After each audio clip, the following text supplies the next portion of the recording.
Christmas అనే ఈ పండుగ కేవలము ఎవరో బయట జరుపుకుంటున్నారు, లేకపోతే ఇలాంటి మీటింగ్స్లో జరుపుకుంటున్నాం.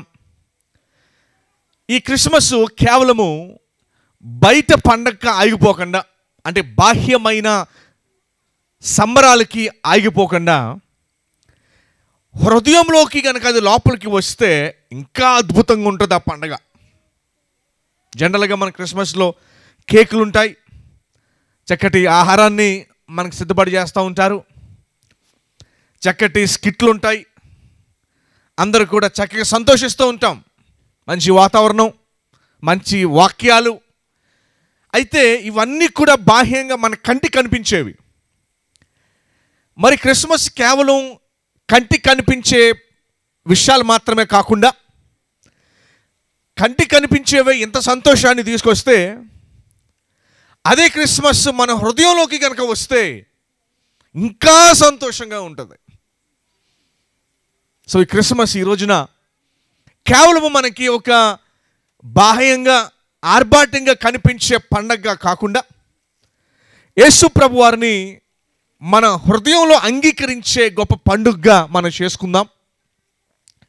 అయితే విశ్వాసులకైతే మరి ఆయన చరిత్రలో పుట్టిన వ్యక్తిగా ఆయన జ్ఞాపకం చేసుకుంటూ, మీకు విషయం తెలుసండి, ప్రపంచంలో పూజింపబడుతున్న దేవుళ్ళు దేవతలు మనిషి పుట్టినప్పటి నుంచి ఇప్పుడు దాకా కొన్ని వేల మంది ఉన్నారు. ఒకరిద్దరు కాదు, వేల మతాలు ఉన్నాయి. మనం గట్టిగా అడుగుతో 10 చెప్తామేమో, అంతమించి చెప్పలేము, మనం తెలియదు ఎవరికి. ఏమండి, నేను చదువుకున్నాను, కొన్ని ప్రపంచంలో వేల మతాలు ఉన్నాయి మనిషి పుట్టిన తర్వాత నుంచి. అయితే యేసు ప్రభు వారు మన హృదయంలోనికి వచ్చి హృదయాన్ని బాగు చేసే వ్యక్తి. ఒక కులానికి చెందింది కాదు, ఇది ఒక దేశానికి చెందింది కాదు, అందుకని ప్రపంచం అంతా జరుపుకుంటారు దీన్ని. మరి ఆ యేసు ప్రభు వారి ఈ యొక్క సంతోషాన్ని కేవలం బాహ్యంగా ఉండిపోకుండా మన హృదయంలోనికి దీనిని మనం తెచ్చుకుందాం. ఆమేన్. మరి లూకా సువార్త 2వ అధ్యాయంలోనికి దేవుని వాక్యాన్ని మనం చదువుదాం. చూడండి, లూకా సువార్త 2వ అధ్యాయములో నుంచి దేవుని వాక్యాన్ని మనం చదువుకుందాం. ఇందాక మీకు జ్ఞాపకం చేశాను, క్రిస్మస్ అంటేనే లోకానికి సంతోషం. ఎందుకు లోకానికి సంతోషం అంటే, యేసుప్రభు వారు చరిత్రలో జన్మించి, మరి ప్రపంచంలో ఇన్ని మతాల్లో ఎవరికి లేని చారిత్రాత్మకమైన ఆధారాలు కేవలము యేసుప్రభు వారికే ప్రపంచంలో మనం చూస్తాం. ఇది నేను ఒక సేవకునిగా చెప్పే మాట కాదు, కానీ ఎవరు చదువుకున్నా తెలిసేది ఏంటంటే, యేసుప్రభు వారి గురించిన ఆధారాలు అన్నీ కూడా చారిత్రాత్మకమైనవే. ఏవి కూడా ఎవరో ఊహించి కట్టుకథలుగా రాసింది కాదు యేసుప్రభు వారి గురించి. ఈరోజు 2వ అధ్యాయం 1వ వచనంలో మనం చదువుతున్నప్పుడు, ఆ దినములలో అని రాయబడి ఉంది. ఏమని రాయబడి ఉందండి? ఆ దినములు అనగానే చరిత్రలో లిఖించబడిన రోజులు. అందుకనే యేసు ప్రభు వారి గురించి మనం మాట్లాడేటప్పుడు కేవలము ఏదో కథల రూపంలో ఎవరికో నచ్చినట్టుగా రాసిన పుస్తకం కాదు ఇది, బైబిల్ గ్రంథం. అమ్మా, అర్థమవుతుందా? బైబిల్ గ్రంథము అతి స్పష్టంగా మన పుట్టిన రోజులు ఎలాగైతే ఉంటాయో అదే రీతిగా యేసు ప్రభు వారి యొక్క చారిత్రాత్మకమైన ఆధారాలు కూడా అదే రీతిగా ఉంటాయి. అందుకనే మరి చరిత్రనే ఆయనతో విభజించినట్టుగా మనం చూస్తాము. మన పుట్టినరోజు కానివ్వండి, లేకపోతే మన ఆధార్ కార్డులో ఏ డేట్ అయినా సరే, యేసు ప్రభుకి సంబంధం లేకుండా ప్రపంచంలో ఏ నరుడు లేడు. యేసు ప్రభుకి సంబంధం లేకుండా ఏ నరుడు లేడు. అది మీకు నచ్చినా నచ్చకపోయినా ప్రభువుకి సంబంధం లేకుండా అసలు మన తారీఖులే లేవు. ప్రభువు లేడు అంటే అసలు నీ తారీఖే ఉండదు. ప్రభువు లేడు అంటే నీ తారీఖే ఉండదు. గమనించండి, ఆ దినములలో అనగానే చరిత్రలో జరిగిన సంఘటన. సర్వలోకమునకు ప్రజాసంఖ్య రాయవలనని కౌసరు ఔగుస్తు వలన ఆజ్ఞ ఆయను. ఎవరు ఆజ్ఞ ఇచ్చారండి? సీజర్ అగస్టస్ అని పిలుస్తాం. మనకు ఆగస్ట్ నెల ఉందా? ఆగస్ట్ నెల ఎలా వచ్చిందో తెలుసా అనే పేరు? ఇదిగో ఇప్పుడు మనం చదివాను చూసారా? కైసరు ఔగుస్తు ఇతనే ఈ 12 పేర్లు కూడా, 12 నెలలకి ఉన్న 12 పేర్లు కూడా ఇలా చక్రవర్తుల పేర్లే పెట్టబడ్డాయి. కౌసరు ఔగుస్తు వలన ఆజ్ఞ ఆయను. ఇది కురేనియు సిరియా దేశమునకు అధిపతి అయి ఉన్నప్పుడు జరిగిన మొదటి ప్రజా సంఖ్య. ఈ 2 వచనాల్లో మనం చదివినప్పుడు మనకు అర్థమయ్యేది ఏంటంటే, యేసుప్రభు వారు కేవలము ఒక కథ కాదు, లేకపోతే ఎక్కడో ఇశ్రాయేలు దేశంలో జరిగిన ఒక సంఘటన మాత్రమే కాదు. ఇది చరిత్రలో లెక్కించబడిన వ్యక్తి. ఆయన గురించి ప్రపంచంలో పూర్తి ఆధారాలు కలిగి ప్రభు ఎక్కడ కూడా, ఇది గుడ్డి విశ్వాసం కాదు. బైబిల్ గ్రంథము గుడ్డి విశ్వాసం కాదు. బైబిల్ గ్రంథాన్ని ప్రశ్నించి నమ్మిన వారే ఉన్నారు. బైబిల్ గ్రంథం ఎవరో ఏదో చెప్పారని నమ్మేసేది కాదు. ఈ బైబిల్ గ్రంథం ఎటువంటిదంటే, అది పరీక్షించబడి నమ్మదగినది. యేసుప్రభు వారు మాట అన్నారు యోహాను 14:6లో, నేనే సత్యమును, నేను కూడా అనలేదు ఆయన. అని ఏమన్నారో తెలుసండి? నేను మాత్రమే సత్యమును, మార్గమును, జీవమై ఉన్నాను. లోకానికి మరణం గురించి మాట్లాడడానికి ఏమీ లేదు. మౌనాన్ని వహిస్తారు, బాధపడతారు, ఏడుస్తారు. కానీ విశ్వాసులైన మనము అయితే ఆదరణ కూడికలో మరణం తర్వాత ఏం జరుగుద్దో చెప్పగలం. మరణం తర్వాత ఏం జరుగుతుందో చెప్పగలము. ఎందుకు చెప్పగలమో తెలుసా? ఈ భూప్రపంచం మీద చనిపోయి తిరిగి లేచి మరణం తర్వాత ఏం జరుగుద్దో చెప్పగలిగిన ఏకైక వ్యక్తి యేసుప్రభు వారే. ఎందుకంటే మరణాన్ని జయించి తిరిగి లేచి మనకి చెప్పింది ఎవరు లేరు ఈ ప్రపంచంలో. ఏ ఒక్కరూ లేరు. ప్రభు ఒక్కడే ఉన్నాడు, మరణాన్ని తిరిగి జయించి వెనకొచ్చిన వ్యక్తి. ఏ విషయాన్నైనా మనం తెలియని వ్యక్తులను అడగం. ఏ విషయాన్నైనా మనం అడగాలి అంటే, ఒక ఊరి అడ్రస్ అడగాలనుకోండి, ఏమోనండి నాకు తెలియదండి అనే వాళ్ళని అడుగుతామా? మరి మరణాన్ని తర్వాత ఏం జరుగుద్దో ఎవరు అడగలమంటే, దాన్ని చూసి వచ్చిన వ్యక్తి అని యేసుప్రభు వారు మాత్రమే అడగలం. ఆయనే చెప్పారు, నేనే మార్గమును జీవమునై ఉన్నానని. ఏమండి, మరి క్రిస్మస్లో ప్రభు వారిని మనం జ్ఞాపకం చేసుకుంటూ, చరిత్రలో ఉన్న ప్రభు వారిని, బైబిల్ ఎక్కడో కూడా అనగనగా ఒక రాజు ఉన్నాడు, ఆ రాజుగురికి 7 కుమారులు ఉన్నారు, వేటకిలో చేపను తెచ్చారు, ఇలాగ బైబిల్ రాయబడదు. బైబిల్ ఖచ్చితమైన ఆధారాలతో రాయబడి ఉన్నది. 3వ వచనం చదువుకుందాం, చూడండి. అందరూ ఆ సంఖ్యలో రాయబడుటకు తమ తమ పట్టణములకు వెళ్ళిరి. యోసేపు దావీదు వంశంలోను గోత్రములోను పుట్టినవాడు గనుక తనకు భార్యగా ప్రదానము చేయబడిన గర్భవతి అయి ఉండిన మరియతో కూడా ప్రజా సంఖ్యలో రాయబడుట గలియలోని నజరేతు నుండి యోదేలోని బెత్లెహేము అనబడిన దావీదు ఊరికి వెళ్ళెను. దావీదు ఊరు ఏ ఊరండి? అది బెత్లెహేము. బైబిల్ ఎప్పుడో రాయబడిన గ్రంథమైనా ఈ రోజుకి కూడా అదే పేరుతో బెత్లెహేము అనే పట్టణము అక్కడే ఉంది. ప్రపంచంలో కొన్ని లక్షల మంది టూరిస్టులు అక్కడికి వెళుతూ వస్తూ ఉంటారు. వారు అక్కడ ఉన్నప్పుడు ఆమె ప్రసవ దినములు నిండెను గనుక తన తొలిచూలు కుమారుని కన్ని పొత్తుగుడ్డలతో చుట్టి సత్రంలో వారికి స్థలము లేనందున ఆయన్ను పశువుల తొట్టిలో పరుండబెట్టెను. యేసుప్రభు వారు పుట్టికి ఎంత గొప్పదంటేనండి, నిజంగా ఆయన రాజకోటలో జన్మించి ఉంటే సామాన్యులు ఎవరు వెళ్ళలేరు. యేసుప్రభు వారు ఎక్కడ జన్మించారంటే రక్షకుడిగా అందరికీ అందుబాటులో ఉన్న ఒక పశువుల తొట్టులో ఆయన జన్మించాడు. యేసుప్రభు అందరికీ అందుబాటులో ఉన్న వ్యక్తి. ఆయన కలుసుకోవాలంటే నువ్వు ఎక్కడికో వెళ్ళనవసరం లేదు, ఏ కొండ ఎక్కనవసరం లేదు, ఏ ఊరు వెళ్ళనవసరం లేదు. యేసుప్రభు వారు నీకు అందుబాటులో ఉండే వ్యక్తి ఆయన. అందుకనే మన ఇంట్లో అన్ని తలుపులు వేసుకొని ప్రార్థన చేసిన నీ ప్రార్థనకు సమాధానం ఇస్తాడు ఆయన. అన్ని తలుపులు వేసుకొని లోపల ఒంటరిగా కూర్చొని నీ సమస్యను చెప్పుకున్నా కూడా ఆయన నీ సమస్యకు సమాధానం ఇచ్చే దేవుడు ఆయన. ఆయన అందుబాటులో ఉన్న వ్యక్తి, ఆయన చరిత్రలో ఉన్న వ్యక్తి, అందుబాటులో ఉన్న వ్యక్తి. 8వ వచనం చూద్దాం. ఆ దేశంలో కొందరు గొర్రెల కాపరులు పొలంలో ఉండి రాత్రి వేళ తమ మందను కాచుకొని చుండగా ప్రభువు దూత వారి యొద్దకు వచ్చి నిలిచాను. ప్రభు మహిమ వారి చుట్టూ ప్రకాశించినందున వారు మిక్కిలి భయపడిరి. అయితే దూత, భయపడుకుడి, ఇదిగో ప్రజలందరికీ కలగబో మహా సంతోషకరమైన సువర్తమానము. ఎవరికండి ఇది? క్రైస్తవులుగా, యూదులుగా, ఎవరికి? యేసుప్రభు ఎవరికండి? చాలామంది అంటారు, యేసుప్రభు, మేము సువార్త పరిచర్యకి వెళ్తూ ఉంటే కొన్ని ప్రాంతాల్లో, యేసుప్రభు మా వాడు కాదండి, మాకున్నాయి, మీకున్నాయి, చేసుకోండి. దయచేసి గమనించండి, ప్రపంచానికి సూర్యుడే ఒకడు సరిపోతున్నాడు మనకి. నిజంగా ప్రపంచంలో కనుక పైన మనల్ని సృజించింది 100 మంది కనుక ఉండుంటే ఈ వాటికి ఆళ్ళు కొట్టుకుని మనల్ని చంపేద్దరు. ఇప్పుడు చూడండి, ఇంట్లో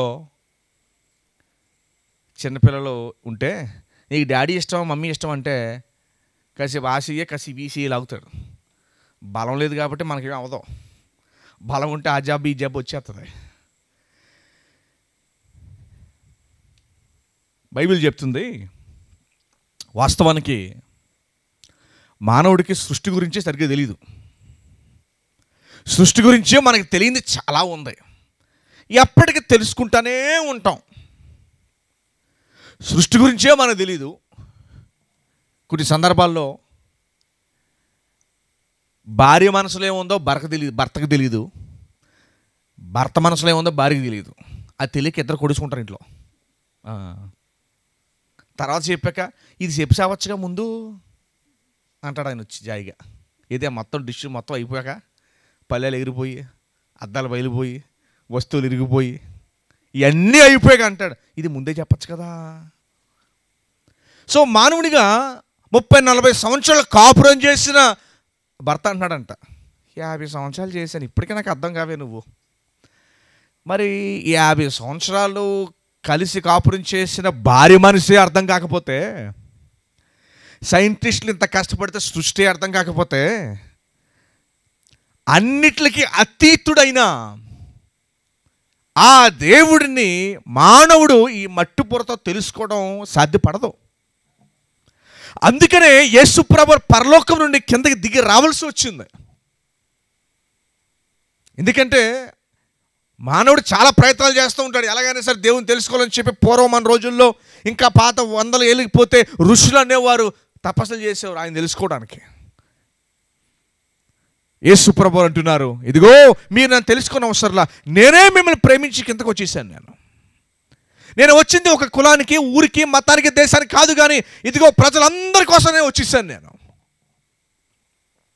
బైబిల్లో ఒక చక్కటి వచనం ఉందండి. ఆయన సిలువ మీదకి గొలగొత కొండకి వెళ్తుంటే యోహాన్ అంటారు, ఇదిగో లోక పాపములను మోసుకొని పోవచ్చున్న దేవుని గొర్రెపిల్ల. ప్రభు ఎందుకు రావాల్సి వచ్చిందండి భూమి మీదకి? ఎందుకు రావాల్సి వచ్చింది తెలుసండి? మానవులకు ఉన్న అతి పెద్ద జబ్బు పాపం అనే జబ్బు. హృదయం చెడిపోయింది. బైబిల్ చెప్తుంది అది ఘోరమైన వ్యాధి కలిగిందంట. మన ప్రాబ్లము మనం దేవునికి వ్యతిరేకంగా చేసిన పాపమే మన సమస్య. అదే మన సమస్య. మరి ఆ పాపము, హృదయంలో పాపం ఎలా పోతుంది? 2012 సంవత్సరంలో నుండి మీకు గుర్తుందో లేదో, దేశంలో లోక్పాల్ బిల్ అని పార్లమెంట్లో ఒకటి తీసుకురావడానికి ప్రయత్నించారు. ఆ బిల్లు దేని గురించి అంటే, దేశంలో లంచగొండితనం పెరిగిపోతుంది, ఏ కొత్త చట్టాలు తీసుకొస్తే లంచం లేకుండా ప్రభుత్వాలు నడపచ్చు అని చెప్పి అందరూ అడుగుతున్నారు. లంచగొండితనం తీసివేయాలంటే ఎలా సాధ్యపడుతుంది?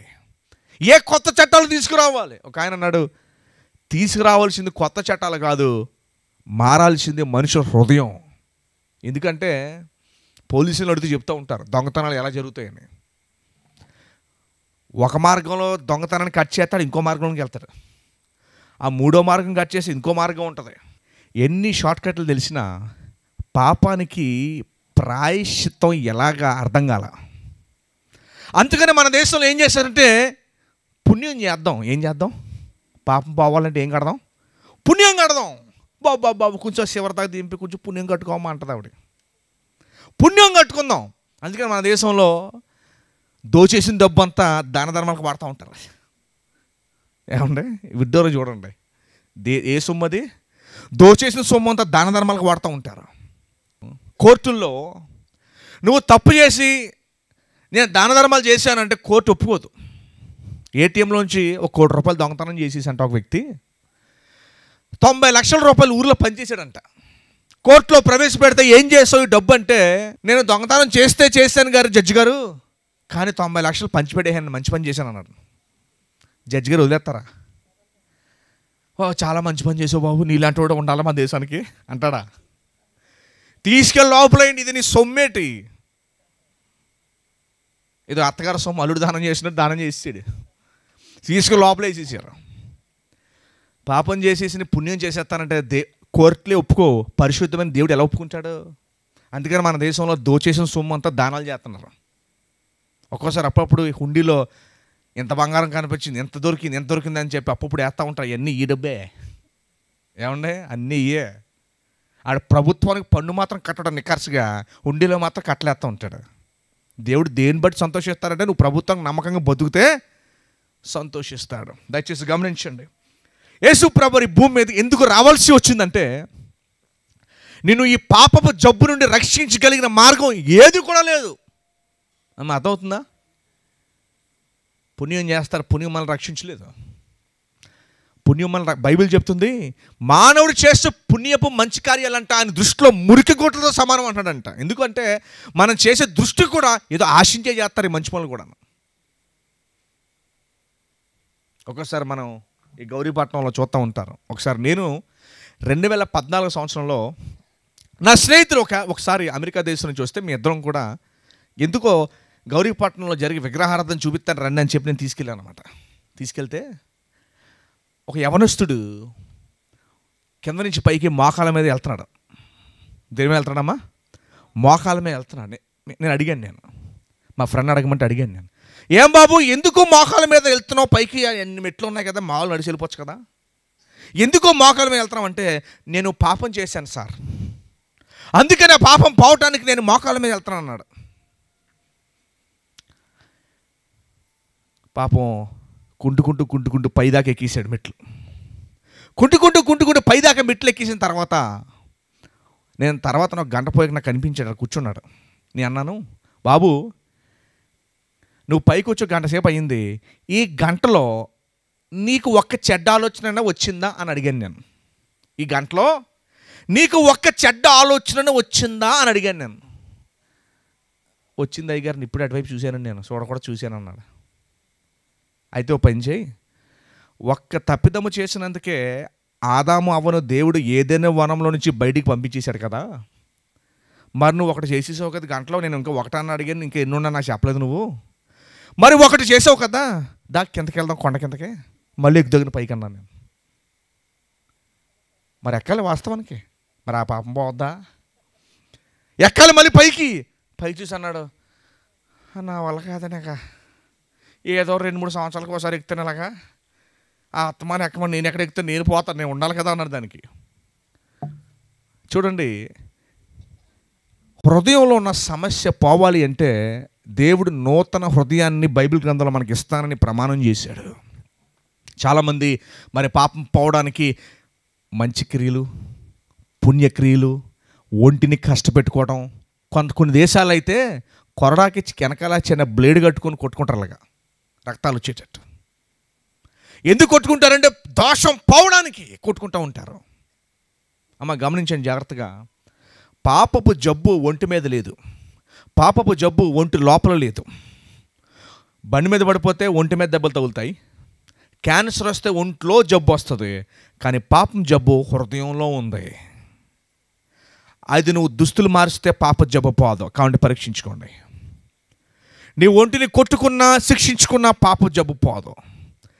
యేసు ప్రభువు వారు పాత హృదయాన్ని తీసి కొత్త హృదయాన్ని ఇస్తే తప్ప నీకు మోక్షం రాదు. అందుకనే రాజమండ్రి నాకు తెలిసిన అనేక మంది సెంట్రల్ జైల్లో నరహత్యలు చేసి మారు మనసు పొంది క్షమాపణ పొంది 20 సంవత్సరాలు జైల్లోని బయటకు వచ్చి నన్ను ప్రభు క్షమించాడు, నేను మారాను అని చెప్పి మారి తాగుబోతాడు, ఒక వ్యభిచారి, ఒక దొంగ, ఒక నరహంతకుడు మారి ఈనాడు దేవుని సేవ చేస్తున్నారంటే దేవుడు మార్చింది వాళ్ళ మతాన్ని కాదు, దేవుడు మార్చింది వాళ్ళ హృదయాన్ని.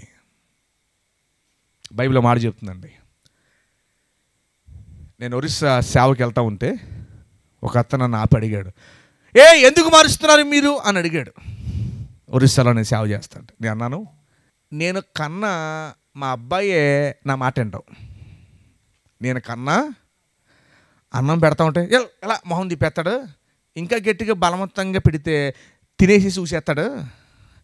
మా అబ్బాయే నా మాట వింటావు. వీళ్ళు నా మాట ఎలా వింటారు? మా అబ్బాయే నా మాట విండు, ఇలా అంటారు నా మాట. మీ ఇంట్లో పిల్లలు ఎవరైనా సరే రండి అంటే వస్తారా?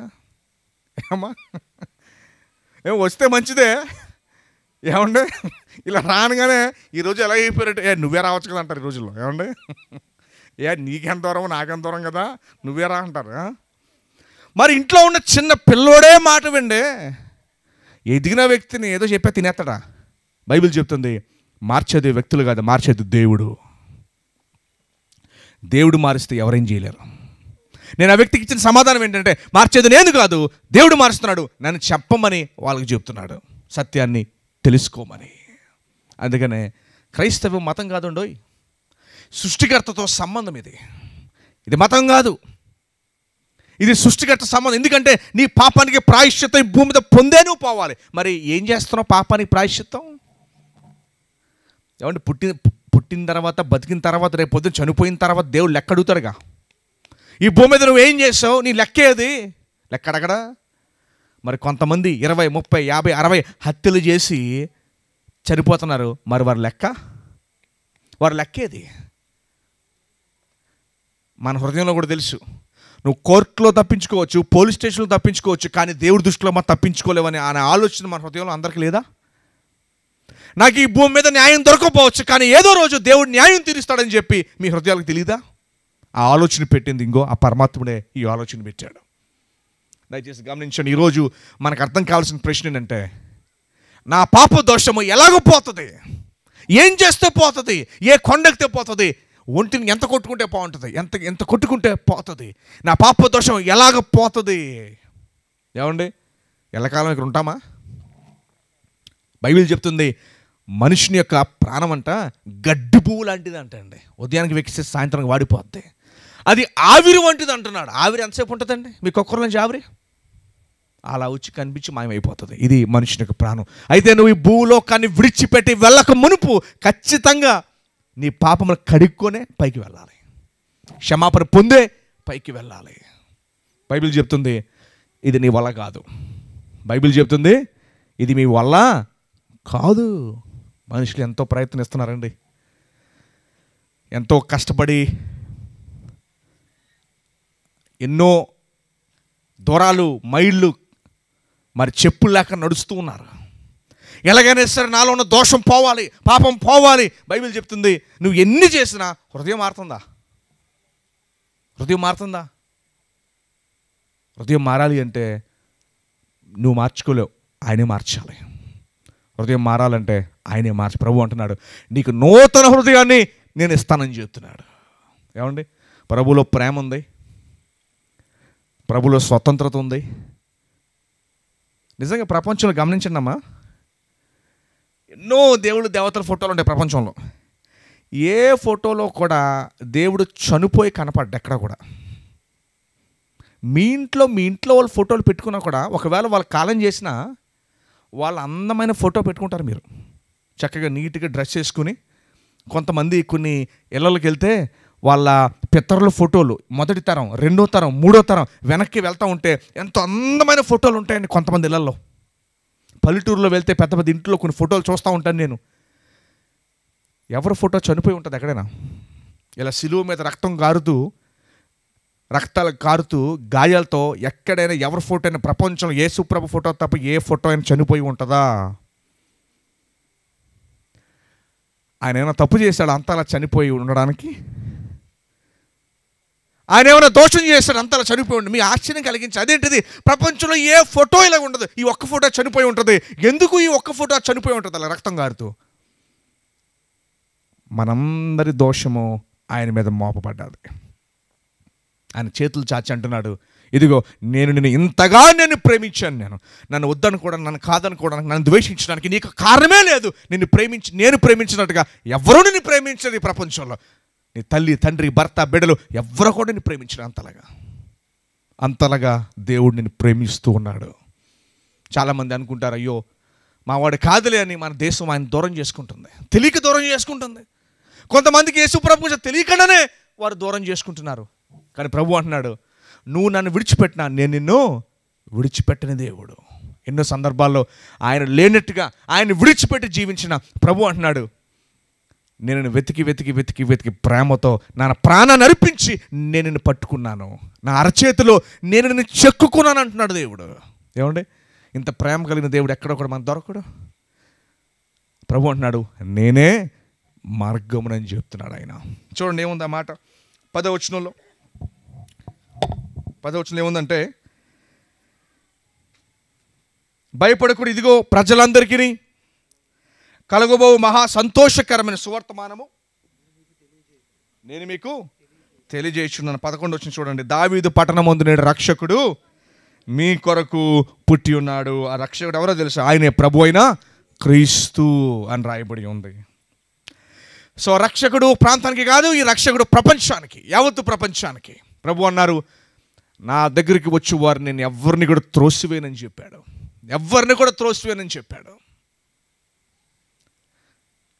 ఆయన మరి ఎంత ప్రేమ కలిగిన వాడంటే, ఆయన ప్రేమను పొందుకున్న వారు కూడా ఆయనలాగే ప్రేమిస్తున్నారు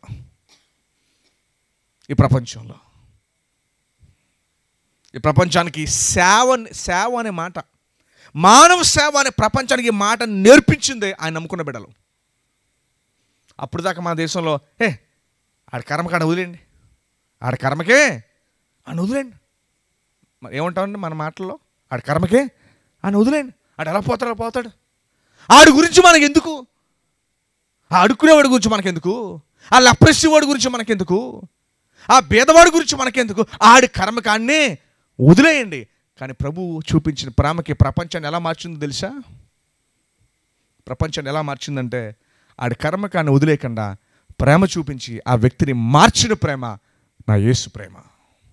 అంత గొప్ప ప్రేమ మన మీద చూపించాడు. అందుకనే వాక్యం చెప్తుంది, దావీదు పట్టణమందు నేడు రక్షకుడు మీ కొరకు పుట్టి ఉన్నాడు. రక్షకుడు ఏమండి, మన కుమారుడు కాదు, మన రక్షకుడు.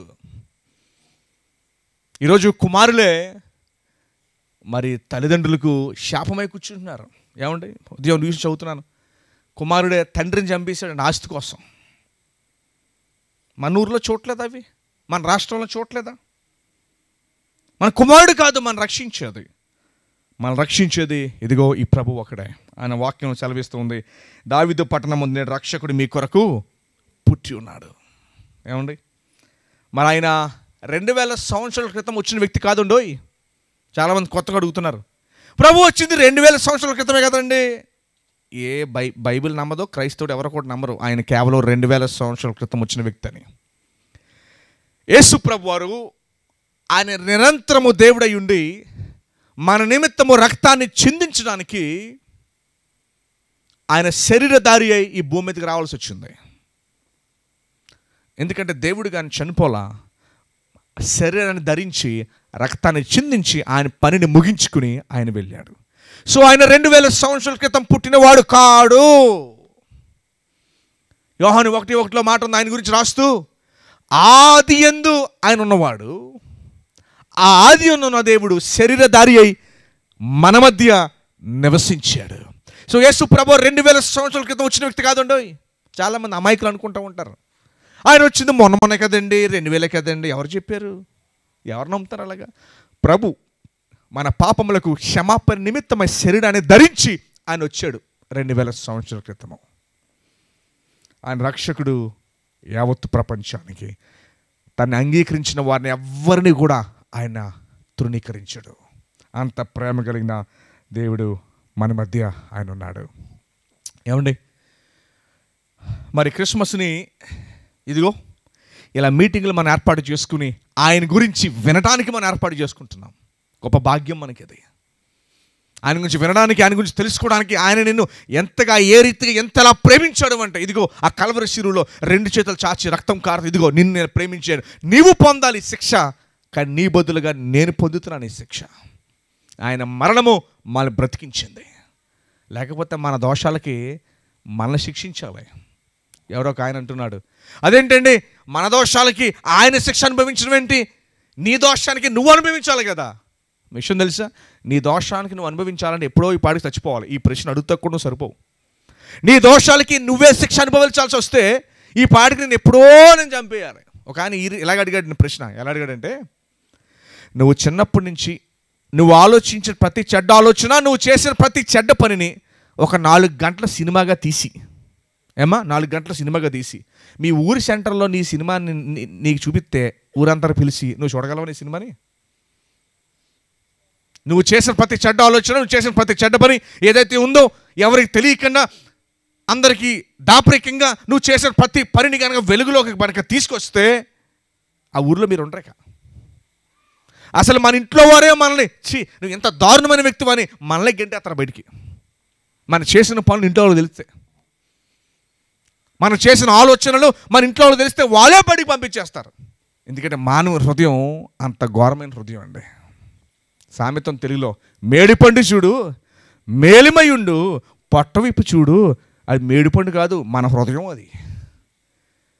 చూడటానికి అబ్బా ఎంత అందంగా, ఏమండి చక్కటి బట్టలు వేసుకుంటాం, చక్కటి దుస్తులు వేసుకుంటాం, ఏమండి చక్కగా తయారవుతాము, కానీ హృదయాన్ని తయారు చేసుకోవాలి మనం.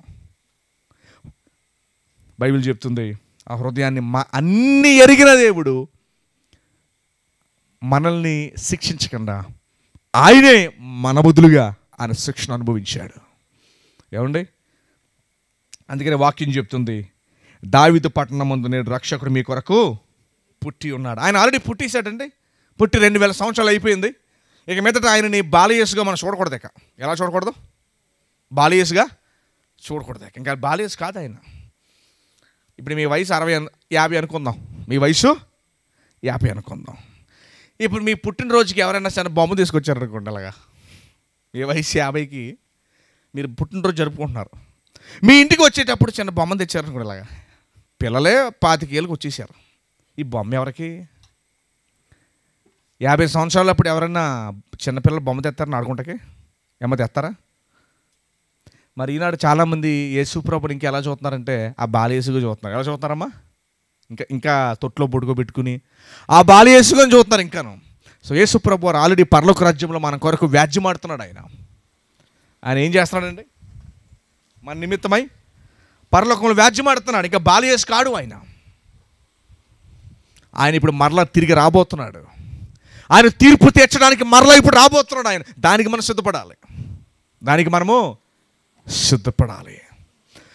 సో క్రిస్మస్లో మనం సంతోషించే విషయాలు, దేవుడు మనల్ని రక్షించుకుని మన పాపదోషము మన మీద పడకుండా ఆయన మీద ఆయన పాపదోషాన్ని వేసుకుని మనకు రక్షకుడిగా, ప్రేమ కలిగిన రక్షకుడిగా ఆయన మనకి ఈరోజు కనిపిస్తూ ఉన్నాడు. సో ఇంకెవరైనా ప్రభుని అంగీకరించకపోతే కనుక ప్రభు మీ మనసులతో, మీ హృదయాలతో ఆయన మాట్లాడుతూ ఉన్నాడు. నన్ను ఎందుకు దూరం పెట్టావు? నన్ను ఎందుకు కాదనుకుంటున్నావు? ఇంకొంతమందికి ప్రపంచం ఎలా ఉంటారంటే, ప్రభు అంటే మాకు ఇష్టమేనండి, కాకపోతే పూర్తిగా నమ్ముకోవాలంటేనే కొంచెం ఏదో దడపడుతుంది. ఆయన అంటే నాకు ఇష్టమే, కానీ నేను పూర్తిగా నమ్ముకోవాలంటే నాకేం పడుతుంది? కొంచెం దయచేసి గమనించిన బైబిల్ చెప్తుంది, ఆయన వెంబడించు వారికి ఎన్నడూ కూడా ఆయన విడిచిపెట్టావు. నువ్వు ఏ సమస్య గురించి భయపడిన అవసరంలా, ఏ సమస్య గురించి కూడా మీరు భయపడిన అవసరంలా. చూడండి మరలా చదువుకుందాం 12వ వచనం. దానికి ఇదే మీకు ఆనవాలు, ఒక శిశువు పొత్తిగుడ్డలతో చుట్టబడి ఒక తొట్టిలో పండుకొనుట మీరు చూచెదరని వారితో చెప్పాను. వెంటనే పరలోక సైన్య సమూహము ఆ దూతతో కూడా నుండి సర్వోన్నతమైన స్థలంలో దేవునికి మహిమయు ఆయన కృష్ణులైన మనుషులకు భూమి మీద సమాధానం కలుగునుగా, కానీ దేవునికి స్తోత్రము చేయుచుండెను. సో క్రిస్మస్ మనకి సమాధానం తీసుకొస్తుంది. ఏం తీసుకొస్తుందండి? మన గృహాల్లోకి, మన హృదయాల్లోకి సమాధానం తీసుకొస్తుంది. మన ఈనాడు మానవుని యొక్క ప్రపంచ జీవితాల్లో మరి లేనిది ఏదైనా ఉంది అంటే సమాధానమే.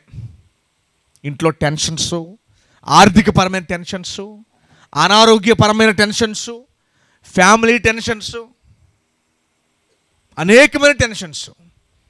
వాక్యం చెప్తుంది, నువ్వు గనక ఆయన్ని మీ ఇంట్లోకి, మీ గృహాల్లోకి, మీ యొక్క తలంపులోకి ఆహ్వానిస్తే ఆయన మీకు సమాధానాన్ని తీసుకొస్తాడు మీ గృహాల్లోకి.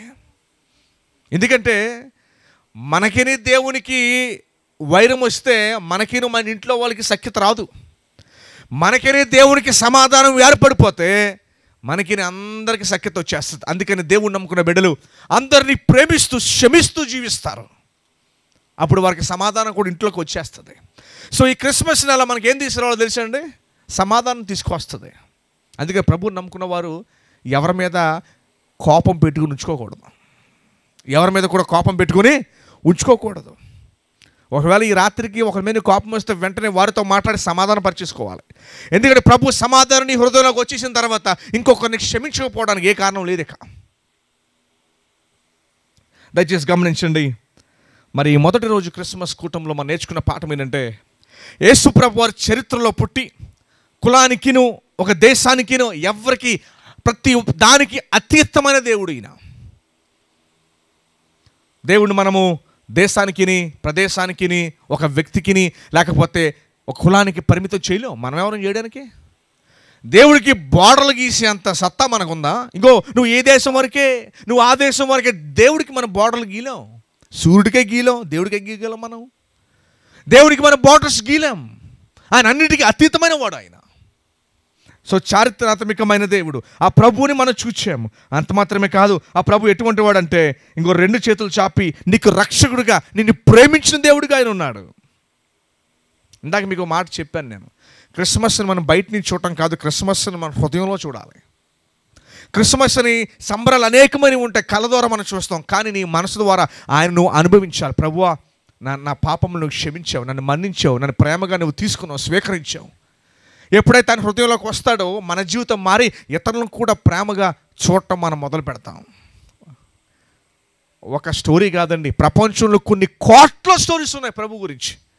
ఆయన హృదయంలోకి వస్తే ఏ రీతిగా మనుషుల్ని మార్చాడన్న విషయాన్ని. ఒకసారి ఒక దొంగ అంటే అండి, స్టోట్పురం, ఏ ఊరండి అది? ప్రకాశం జిల్లా ఉంటుంది అది. ఆ ఊరిలో ఒక దొంగ పారిపోతూ వెనకాల తరుగుతున్నారంట ఆ ఊరిలో వాళ్ళు. ఆ ఊరి వాళ్ళు తరుగుతూ ఉంటే చర్చిలో ఇలాగే మీటింగ్ జరుగుతుందంట. అక్కడేమో బెంచీలు ఉన్నాయి, ఆ బెంచీల కింద దూరాడంట దొంగ. ఆ దొంగ బెంచీల కింద దూరినప్పుడు అక్కడ పాస్టర్ గారు స్టేజ్ మీద నుంచి వాకింగ్ చెప్తూ ఉన్నారు. రాత్రిపూట దాదాపు 10-11 అయిపోయింది. ఆ యొక్క బెంచీల కింద దూరితే దొంగ పాస్టర్ గారు వాకింగ్ చెప్తూ ఉన్నారు. బాబు, మనుషులని క్షమించకపోయినా, నీ బంధువులని క్షమించకపోయినా, నీ పాపాన్ని విడిచిపెడితే ఆ ప్రభువు నిన్ను క్షమిస్తాడు అని ఆ విన్న మాటలో అతను మారు మనసు పొంది ఆయన సేవ చేస్తుండగా చెప్పిన సాక్ష్యం ఇదే. కొంతమంది ప్రభు పాదాల దగ్గర క్షమాపణ పొందుతారు, నేను మందిర బల్లల కింద క్షమాపణ పొందానని చెప్పాడు. ఎంత గొప్ప సాక్ష్యం చూడండి. సో దేవుడు మార్చేది, బైబిల్ మార్చేది నీ హృదయాన్ని మారుస్తుంది, నీ జీవితాన్ని మారుస్తుంది, నీ కోపాన్ని మారుస్తుంది, నీ క్షమాపణ లేని గుణాన్ని మారుస్తుంది, నీ గాయపడిన హృదయాన్ని కడతుంది, ప్రేమ లేకపోతే నీకు ప్రేమను చూపిస్తుంది, నీకు ఆత్మీయతను నేర్పుతుంది, చివరికి నీ హృదయాన్ని మారుస్తుంది. అది అంతే తప్ప పేరుని మతాన్ని కదా మార్చదు, అది నిన్ను మారుస్తుంది. ఒకవేళ నువ్వు కఠినమైన వ్యక్తివా, దేవుడు నీకు మెత్తని హృదయాన్ని ఇస్తాడు. నువ్వు ప్రేమ లేని వ్యక్తివా, నీకు ప్రేమని ఇస్తాడు. నువ్వు క్షమించలేకపోతున్నావా, క్షమించే శక్తిని దేవుడు నీకు ఇస్తాడు. నువ్వు ఇబ్బంది పడుతున్నావా, నీ ఇబ్బందిని తీస్తాడు. ఆయన వచ్చి నిన్ను బాగు చేస్తాడు, ఆయన వచ్చి నిన్ను మారుస్తాడు, ఆయన వచ్చి నిన్ను బలపరుస్తాడు. అంతే తప్ప ఆయన చాలామంది అనుకుంటే అమ్మో బాప్తిసం తీసేసుకోవాలేమో, అమ్మో. దయచేసి గమనించండి, క్రిస్మస్ ఆయన దిగి వచ్చింది కిందకి, భూమి మీదకి నీతో సంబంధం కలపడానికి వచ్చాడు. ఆయన భూమి మీదకి వచ్చింది నీతో సంబంధం కలపడానికి వచ్చాడు. మీరు ఒప్పుకుంటే చాలు. దానికి మీరు ఏం చేయనవసరం. ఆయనని బలవంతం పెట్టే దేవుడు కాదండోయ్. ఆయన నెట్టడం నేను ఇందులోకి, ఆయన ఇందులోకి నేను నెట్టడం. ఒకసారి ఇలాగే ఈత పోటీలు జరుగుతున్నాయంట, స్విమ్మింగ్ కాంపిటీషన్ జరుగుతుంటే ఒక అతను వెనకాల నుంచి ఎవరు గట్టి తోసేశారంట. అందులో దూకేశాడు. ఆ కంగారకి టక ఈత కొట్టేసి ఒడ్డుకెళ్ళిపోయాడు. చివరికి ఫస్ట్ ఇతనే వచ్చాడంట. ఫస్ట్ ఇతనే వచ్చేసరికి వాళ్ళందరూ కూడా అన్నారంటే, వా వండర్ఫుల్ ఫస్ట్ ఇతనే అని చెప్పి చప్పట్లు కొడుతుంటే, సార్ ఇంత స్విమ్మింగ్ మీరు ఎక్కడ నేర్చుకున్నారు సార్ అని మైకెత్తే గట్టిగా తిరిగి అన్నాడంట, ముందు నన్ను తోసినోడు ఎక్కడున్నాడు అడిగాడంట. ముందు నన్ను తోసినోడు ఆడ ఎక్కడున్నాడు అన్నాడంట. ఎందుకు స్విమ్మింగ్ పోటీలు కదా మనోడు వచ్చింది, చూతాకు వచ్చాడు పాపం. ప్రభు నేను ఫోర్స్ చేయడు, ఆయన నిన్ను తోయడు. నిన్ను ప్రేమ తోస్తే రాదు, ప్రేమ నీలో పుట్టి రావాలి. ఆయన ప్రేమను చూపిస్తున్నాడు, అది నీలో పుట్టి రావాలి. ఆయన ఎప్పుడు తోడిలాగా బైబిల్ చెప్తుంది, తండ్రి ఆకర్షిస్తేనే కానీ ఏమండి. సంచేత ఆయన ప్రేమ కలిగిన దేవుడు. మూడో మాట ఏంటో తెలుసా? ఆయన చరిత్రలో ఉన్న దేవుడు, ఆయన ప్రేమ కలిగిన దేవుడు. మూడోది ఏంటో తెలుసండి, ఆయన లోకరక్షకుడు. దయచేసి గమనించండి, నువ్వు ప్రపంచానికి ఏ మూలకెళ్ళినా మనుషుడు ఒకలాగే ఉంటాడు, ఒకేలాగా ఆలోచిస్తాడు. చాలా దేశాల వారితో నేను పనిచేశాను, నేను నేర్చుకున్న అనుభవం ఏంటో తెలుసా? నువ్వు ఏ మూలకి ఏ ప్రపంచానికి ఎక్కడికి వెళ్ళినా కూడా మనుషులందరూ ఒకేలాగా ఆలోచిస్తారు, మనుషులందరూ ఒకేలా ఉంటారు. దీని అర్థం ఏంటో తెలుసా? చేసినోడు ఒక్కడే కాబట్టి అందరూ ఒకేలా ఉంటారు. చేసిన వ్యక్తి ఒక్కడే కనుక నిజంగా 100 మందో 20 మందో 30 మందో కనుక చేసి ఉండుంటే ఒకడికి ఏమో చెవి నుంచి కాలు వచ్చేది అలాగా బయటికి. ఏముండే నాకు చెప్పకని చెప్పి తంతోకి అనవసరమైన నాకు చెప్పకని చెప్పి తంతోకి ఇటు ఒక కాలు వచ్చేది ఇక్కడ. కానీ మనుషులందరూ ఒకేలా ఉన్నామంటే కారణం ఏంటో తెలుసా? ఒకే వ్యక్తి మనం చేశాడు. 10 మంది కనుక నచ్చినట్టుగా ఈ దేశం వాళ్ళు నేను చేసుకుంటాను, ఇండియా వాళ్ళు నేను చేసుకుంటాను, అమెరికా వాళ్ళు నేను చేసుకుంటాను, ఆఫ్రికా వాళ్ళు నేను చేసుకుంటాను చెప్పి అలా పని చేసుకుంటూ ఉంటే అందరూ ఒకలా ఎందుకుంటాం? మనం ఒకేలా కనిపించడం మాత్రమే కాదు, స్వభావాలు కూడా ఒకటే. గమనించండి, ఆఫ్రికా వాడి స్వభావం ఒకటే, అమెరికా వాడి స్వభావం ఒకటే, అందరు స్వభావాలు. కాకపోతే ఏంటంటే కొంచెం కొంతమంది మరీ దారుణంగా ఉంటారు, కొంతమంది మామూలుగా ఉంటారు. ఏమండి మన దేశం గురించి ఏం చెప్తారంటే, పాప మార్కెట్కి వెళ్ళి ఒక 50 పీతలు కొనుక్కొచ్చాడంట భర్త. ఎన్ని పీతలండి? ఒక 50 పీతలు కొనుక్కొచ్చాడంట. ఆ పీతలు కొనుక్కొచ్చి వచ్చిన డేక్షాలో పెట్టాడు. డేక్షాలో పెడితే ఆ ఇండియా పీతలు, ఏ పీతలు అయ్యి? ఇండియా పీతలు అంటే అయ్యి. ఆ డేక్షాలో పెట్టిన తర్వాత ఆ డేక్షాకి మూతలేదంట. ఆ పక్కింటి ఆవిడ అందంట, పిన్ని డేక్షాకి మూతలేదంటే ఆవిడ అందంటే, ఏం పర్వాలేదు, ఓ పీత పైకి వెళ్తే ఇంకో పీత కింద లాగేద్దా అన్నదంట. ఓ పీత పైకి వెళ్తే ఇంకో పీత ఆటోమేటిక్ కింద లాగేద్దంట. అవి ఇండియా పీతలు అయ్యి ఏంటి? ఎక్కడికి వెళ్ళే మనుషుల స్వభావం ఒకలా ఉంటుందండి. ఎక్కడికి వెళ్ళే మనుషుల స్వభావము ఒకేలా ఉంటుంది. ఇక్కడ ఒక రకమైన ప్రాబ్లమ్స్ ఉంటే అక్కడ వేరే రకమైన ప్రాబ్లమ్స్ ఉంటాయి. మనిషి ఒకలాగే ఉంటారు, స్వభావం ఒకటే, చేసిన వ్యక్తి కూడా ఒక్కడే. బైబిల్ చెప్తుంది, ఏ భేదంలో లేదు, అందరూ పాపము చేసి దేవుడు అనుగ్రహించి మహిమను వారు పొందలేకపోవచ్చున్నారు. ఈరోజు వాక్యం అంతా మాట్లాడుతున్న మాట ఏంటో తెలుసా? ఈ రక్షకుడు అందరూ రక్షకుడు. అందుకనే మనం యేసు ప్రభు వారి గురించి వేరే వారికి చెప్పడానికి భయపడిన అవసరం లేదు. వాళ్ళు అనుకోవచ్చు, నాకెందుకు చెప్తున్నావు, నాది నేను నమ్ముకున్నాను కదా, నాకెందుకు చెప్తాను అనుకోవచ్చు చాలామంది. దయచేసి గమనించండి, యేసు ప్రభు వారు ఒకరికి చెందిన దేవుడు కాదు. అసలు దేవుడు అంటేనే ఒకడు ఉంటాడండి, ఎంతమంది ఉండరు. దేవుడు అంటేనే ఒకడు. మనం ఏంటంటే రకరకాలుగా అనుకుంటూ ఉంటాం. జైన్లు కథ చెప్పారండి, 6 గుడ్డోళ్ళు కలిసి ఏనుగు ఎలా ఉంటుందో చెప్పాలంట. ఎంతమంది కలిసి? 6 గుడ్డువారు వెళ్ళి ఏనుగు ఎలా ఉంటుందో చెప్పాలంట. మొదటి గుడ్డోడు వచ్చంట వెనకాల తోకనట్టుకున్నాడంట. తోకనే ఏనుగు మా ఇంట్లో ఉండే తాడులా ఉంటుంది, నూతుకుంటుంది చూసారా తాడు, ఆ తాడులా ఉంటుంది అన్నాడంట. ఏనుగు అలా ఉంటుందా?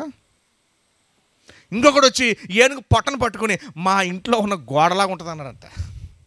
ఏనుగు గోడలాగా ఉంటుందండి.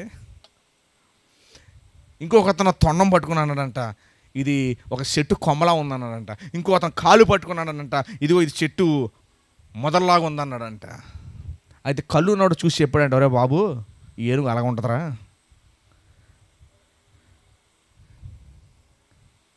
అలాగే మన దేశంలో ప్రపంచంలో ఏమైపోయిందంటే దేవుడు ఒక్కడే, మనోళ్ళకి సరి కలగనపడక అలాగే ఇలాగే అనుకుంటున్నారు. దేవుడు నిదర్శనం ఏంటో తెలుసండి, మరణాన్ని జయించి మరల తిరిగి వచ్చాడు. మిగతాలందరూ మానవులే, చనిపోయి సమాధిలో పాతి పెట్టబడిన వాళ్ళందరూ మానవులే, మరణాన్ని ఎవరు జయించలేరు. ఈ బైబిల్ గ్రంథం క్రైస్తవ్యము నిలబడింది ఒకే ఒక సత్యం మీద, ఆయన చనిపోయి తిరిగి అది అబద్ధమై ఉంటే గ్రంథం ఉండేది కాదు, ఇక్కడ ఎవరం కూర్చున్న వారం కూడా కాదు. నిలబడింది ఒకే ఒక దాని మీద, ఆయన చనిపోయి మరలా తిరిగి లేచి అందరు కనుపరిచి నేను తిరిగి లేచానని ప్రపంచానికి చెప్పమన్నాడు. ఆనాడు వారు చెప్పడం మొదలుపెట్టారు, ఈరోజు కూడా వచ్చింది. ఇది మతం కాదు, ఇది ఆ సృష్టికర్తతో నీకు సంబంధం ఎందుకు కావాలి అంటే నీ దోషాలు నువ్వు కడుక్కోవాలి ఈ భూమి మీద నుంచి. ఏమండి, ఎన్నో తిరిగి వస్తాం, ఊర్లు తిరిగి వస్తాం, కాలు కడుక్కోకుండా లోపలికి వెళ్ళిపోతామా? బురదల్లో మొత్తం తిరిగి, చాలల్లో తిరిగి డైరెక్ట్గా మంచం ఎక్కేస్తారండి ఎవరైనా? లోపలికి వచ్చినప్పుడు ఎలా వస్తాం? కడుక్కుని, శుద్ధి చేసుకుని, శుభ్రం చేసుకుని మనం మంచం ఎక్కుతాం. అదే రీతిగా పరలోక రాజ్యానికి వెళ్ళాలంటే అతి పరిశుద్ధమైన స్థలం, ఇంకా మనం అన్నీ కూడా కడుక్కొని అక్కడికి వెళ్ళాలి. బైబిల్ చెప్తుంది సమయం ఉండగానే. సో ప్రభు చరిత్రలో ఉన్న దేవుడు, 2 ఆయన ప్రేమ కలిగిన రక్షకుడు, 3 ఆయన జగత్ రక్షకుడు. ప్రాంతానికి, కొంత వ్యక్తులకి, కులానికి, ప్రదేశాలకు చెందినవాడు కాడు. ఇది మనుషులు విభజించుకున్నాం. నువ్వు అది, నీకు ఆ దేవుడు, నీకు ఈ దేవుడు. మనుషులు ఎవరండి దేవుని విభజిస్తాకి? మనమెంత అసలు? కరోనాలో తుమ్మిసరికి చచ్చిపోయాడు. అంత గట్టిగా మాట్లాడిన వ్యక్తి కరోనాలో తుమ్మి చచ్చిపోయాడు తెలుసా? పెద్ద కట్టులు కటారాలు అవసరం లేదు, తుమ్మితే ఊడిపోతుంది మన ప్రాణం. అది పరిస్థితి. మనుషుని ప్రాణము ఆవిరి వంటిదని అప్పుడు తెలిసింది. 3 విషయాలు. మొదటిది చెప్తారండి. మొదటిది ఏం చూసాం? యేసుప్రభు మొదటిది ఏంటండి? గట్టిగా చెప్పాలి. చరిత్రలో ఉన్న వ్యక్తి. ఇందులో ఉన్న వ్యక్తి అయినా కథలో ఏం పనికిరావు బైబిల్లో, ఊహించి రాసిన పనికిరావు బైబిల్లో, నచ్చినట్టు చెప్పుకోవడానికి పనికిరాదు బైబిల్. చరిత్రలోనే వాస్తవాలు మాట్లాడాలి. మీకు ఎలాగే వాస్తవాలన్నీ కూడా మనకి ఎలాగైతే కనపడుతున్నాయో ప్రభు కూడా అటువంటి వాడే. రెండవది ఆయన ప్రేమ కలిగిన వ్యక్తి. ఆయన మనం ద్వేషించేవాడు కాడు. ఆఖరికి మన బైబిల్లో మన పాటల పుస్తకంలో ఒక మంచి పాట ఉంది. నీ తల్లియు నీ తండ్రియు ఒకవేళ విడచినాను, ఆపత్కాలమున చెయ్యి విడువకను, యెహోవా నిన్ను చెరదీయును.